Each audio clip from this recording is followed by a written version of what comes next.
अस्सलाम वालेकुम। अज असा चोलिस्तान रोही के अंदर अयाज खां समी साहब, सलमान खां, मार तस्लीम नंबरदार साहब तकरीबन मरोड़ के गिरदो नवाह दे विच मैं पूरी चोलिस्तान की तुहानूं हिस्ट्री भी देना कि अलहमदुलिल्लाह हुण तो चोलिस्तान आबाद होना शुरू हो गया है। एक वक्त है जिहड़ा अज तो सिर्फ 25 तो 30 साल पहले जिस जगह ते असा खड़े हैं इत्थे आवन वास्ते उठ ते घोड़े तो अलावा कोई कन्वेंस होर नहीं हो मिलती है। ਇੱਕੋ ਹੀ सहूलत आई उठ दी घोड़े की गड्डी का तो कंसैप्ट ही नहीं है। अज तो सरकार के उत्ते आए हैं, बल्कि यदि मैं तुम्हें पूरी हिस्ट्री देना दिखाओ ना सही। ये चोलिस्तान तकरीबन सादकाबाद तो लैते मिंचराबाद तक 66 लाख एकड़ रकबा है पिया। क्योंकि अगे बार्डर आंदा है, इतों बार्डर है तकरीबन 100 किलोमीटर 70 किलोमीटर बनता है। अगे राजस्थान है, ये चोलिस्तान है। जिले पाकिस्तान ते चोलिस्तान की वंड हुई आई, राजस्थान इंडिया के पासे आया और चोलिस्तान पाकिस्तान दे। बल्कि दरिया दरम्यान दे विच जिथे किला जाते दरिया घाघरा भी वहां आई पिया, वो तो बड़ा पुराना हो गया, हुण तो रास्ता भी खत्म हो गया। एक दौर है कि नवाब ऑफ बहावलपुर ने इस रोही चोलिस्तान नूं आबाद करने वास्ते उन्हां दा एक मनसूबा 100 साल पहले चोलिस्तान के अंदर नहर ले आवन दी आबाद करने वास्ते, लेकिन वो तो ना हो सका। अज साडी पाक फौज ने आते इस चीज़ को आबाद करना शुरू कर दिता है। अज पाकिस्तान के अंदर बहुत ज़्यादा तादाद कसीर तादाद के अंदर गंदम काश्त होंदी है। तो सारी चोलिस्तान के अंदर पूरी पाकिस्तान के अंदर इस टाइम काटन बिल्कुल बर्बाद हो चुकी है, नहीं हो रही। अगर बिल्कुल इस टाइम काटन तुहानूं किथाई मिलती है अच्छे तरीके दे नाल चोलिस्तान के अंदर मिलती है।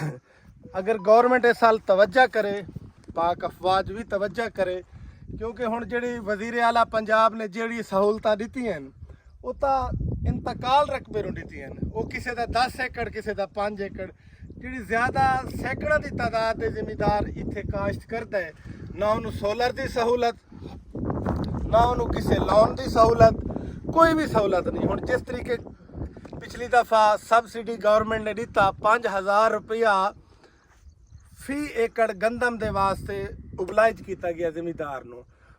किस जिमीदार नूं उबलाइज किया गया जिहदी 10 एकड़ आई 5 एकड़ आई। जिहड़ी असल रोही दे विच जिहड़े सैकड़ों की तादाद का जिमीदार है उन्हें तो कोई फायदा ही नहीं मिला, ना सोलर के हवाले नाल। हुण सोलर गवर्नमेंट 7% ते बैंक ते दे रही है, ठीक है, अच्छा इकदाम है, लेकिन किस नूं फायदा हो रही है? जिहड़ा 10 एकड़ वाला 5 एकड़ वाला जिहड़ा असल चोलिस्तान दे विच बैठा है, जिहड़ा सैकड़ों की तादाद विच बीज रहा है। गवर्नमेंट नूं और पाक अफवाज नूं चाहिए कि इत्थे सोलर के हवाले नाल, रेट के हवाले नाल, सबसिडी के हवाले नाल, परचेज के हवाले नाल हर तरह की सहूलत भी दी जाए। क्योंकि अलहमदुलिल्लाह रोही हुण शाह तो आबाद हो चुकी है, रोही आबाद हो चुकी है।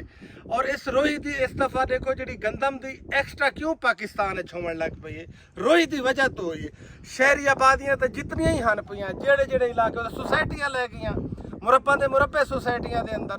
अगर ये चोलिस्तान ना होवे तो गंदम पूरी ना होवे पाकिस्तान के अंदर। पाक फौज नूं इस वास्ते भी चाहिए है चोलिस्तान है कि मजीद भी तुहानूं विखांदे जांदे आओ ना सही कि बड़ी मुश्किल असां पहुंचे हैं मजीद भी अगे, क्योंकि प्योर है चोलिस्तान दे विच। अज तो असां सड़कां तो हाली सारियां ही कच्चियां हैं पईयां इत्थे, लेकिन गड्डी आ सकती है, तुहाडे कोल सहूलत है। अज तो 25-30 साल पहले इत्थे आवन दा कोई कंसैप्ट नहीं आई गड्डी का।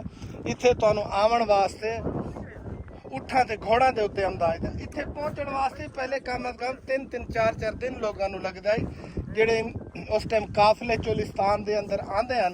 क्योंकि एक बहुत बड़ी चरागाह है असल दे उत्ते चोलिस्तान के अंदर। इन्हां दिनां च हुण आबाद रोही होवण तुहानूं इत्थे जानवर बड़ा घट नज़र आ रही है। हालांकि एक वक्त है कि तुहानूं इत्थे टलियां दी आवाज़ां आ रही होंदियां ने। एक कल्चर है इत्थों दा, हर जगह के उत्ते ना रेवड़ डाचियां दे सैकड़ों की तादाद, गाई सैकड़ों की तादाद, हज़ारां की तादाद, भेड़ बकरी। असल बेस है ना जिमीदार का इस चोलिस्तानी का। चोलिस्तानी का जो जरिया माश है वो तो मवेशी पालन पे। एक तो चरागाह भी ये खत्म होती जाती है दिन ब दिन। मजीद तुहानूं अगे असां लै जाने जी असल चोलिस्तान है।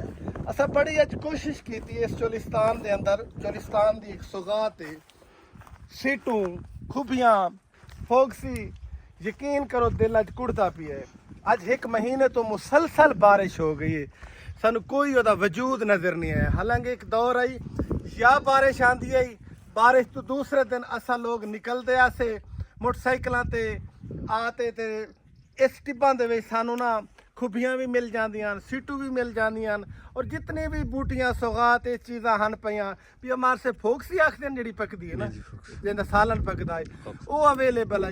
ਅਸਾਂ 3 ਘੰਟਾ ਤੋਂ ਪੂਰੀ ਚੋਲਿਸਤਾਨ ਇਸ ਰੋਹੀ ਦੇ ਵਿੱਚ ਹਰ ਟਿੱਬਾ ਹਰ ਕਰੀ ਹਰ ਜੰਡੀ ਦੇ ਵਿੱਚ ਜਾ ਰਹੇ ਹਾਂ, ਸਾਨੂੰ ਸੀਟੂ नहीं मिल रही है। सानू खुबियों का वजूद ही पता नहीं क्यों ऐसा हो गया, ख़त्म हो गई है, क्योंकि सीटू तो खुबी एक ऐसी सौगात है चोलिस्तान की, ਇਹਦਾ बीज नहीं होता, अल्लाह का निज़ाम है।